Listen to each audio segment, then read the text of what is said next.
ஒரு புதிய இயக்கம் தமிழகத்திலே ஆள வேண்டும் என்ற நோக்கம் இருக்கிறது. அது இன்றைக்கு மக்களால் நேசிக்கப்படுகிற எல்லோரும் புதிய வரவாக வர வேண்டும் என்ற நோக்கத்தோடு தான் தமிழக வெற்றிக் கழகம் தலைவர் இன்றைக்கு சுற்றுப்பயணத்தை மேற்கொண்டு பல்வேறு பணிகளை ஆற்றி வருகிறார். அவருடைய பணிகளை பொறுத்தவரையிலும் 2026 என்பது மக்கள் சக்தியால் ஆட்சி பீடத்திலே அமர்கிற காலம் உருவாகும்.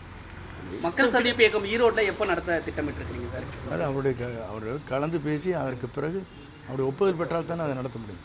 கட்சியினுடைய கட்டமைப்பை வலுப்படுத்த உங்களுடைய திட்டமிடல் என்ன இருக்கும், என்ன ஆலோசனை சொல்லியிருக்கீங்க சார்? ஏன்னா தலைமை ஒருங்கிணைப்பாளர் நீங்கள் தான் இருக்கிறீங்க. நான் பொதுவாக எப்படி நான் இது வரைக்கும் செயல்பட்டிருக்கேன்னு உங்களுக்கு தெரியும். எந்த முறையில் எந்த நிலையில் நின்று நான் பாடுபடுவேன் என்பது நீங்கள் அறிவீர்கள். ஆகவே அந்த நிலையில் நின்று ஆட்சி மாற்றத்தை உருவாக்கி அவருடைய தலைமையில் இந்த தமிழகம் வெற்றி நடை போடுவதற்கு அயராது உழைப்பேன்.